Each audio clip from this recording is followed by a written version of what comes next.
서부권 광역급행철도 이른바 GTX-D 노선이 수도권에서 유일하게 정부의 예비 타당성 조사 대상에 선정되면서 착공에 한 발 더 다가섰습니다. 네, 출근 시간 지옥 처리되는 골드라인이나 노선 갈등에서 벗어나지 못한 5호선의 대안이 될 수 있을 것이라는 기대가 먼저 나오지만 과제도 남아 있습니다. 이세진 기자입니다.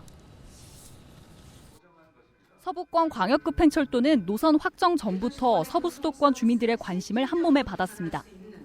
지옥철로 유명해진 골드라인의 수요를 분산시키고 김포 서울 간 출근길 대안이 될 것이라는 기대 때문입니다. 하지만 실제 계획이 김포 부천 노선으로 확정되면서 반쪽 노선에 불과하다는 반발이 이어졌습니다. 이후 2년여 만에 서부권 광역급행철도 사업은 정부의 예비 타당성 조사 대상에 선정됐습니다. 4차 철도망 계획에 포함된 노선 그대로입니다. 논란이 된 서울 도심까지의 연결은 부천에서 GTX-B 노선과 연결안은 아닙니다. 예타 대상이 되면서 서부권 광역급행철도에 대한 타당성 조사도 본격적으로 이뤄집니다. 1년여간의 조사를 통해 계획이 확정되면 사업은 본 궤도에 오릅니다.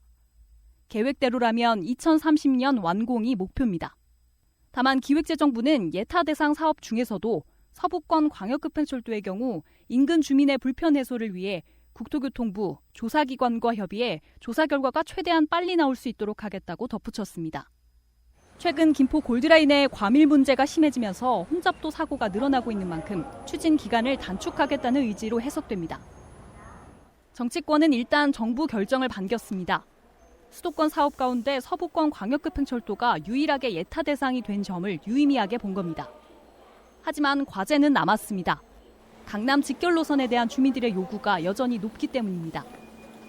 올초만 철도망 계획에는 DEF 노선을 정부가 공약하고 또 경기도에서 건의한 바가 있기 때문에 이번에 먼저 통과를 시켜놓은 게 훨씬 더 시간을 단축할 수 저는 있다고 생각을 해요. 부천에서 GTX-B하고 공용을 통해서 서울 도심으로 가는 거고 또 GTX-D를 통해서 부천을 지나서 서울 남부로 해서 강남 노선으로 가게 되면 이번 예타 추진을 지역민들도 반기고 있지만 일각에서는 노선 협의에 난항을 겪고 있는 5호선 연장 사업과 비교하는 목소리도 나옵니다. 정치권에서 5호선 연장을 예타 없이 추진하는 내용의 법안을 발의하고 정부도 관련 내용을 검토하고 있지만 지자체 간 노선 갈등부터 해결하지 않으면 속도를 낼 수 없다는 비판에 따라 대도시권 광역교통위원회의 중재를 요구하는 목소리도 지역 안팎으로 커지고 있습니다. 헬로티비 뉴스 이세진입니다.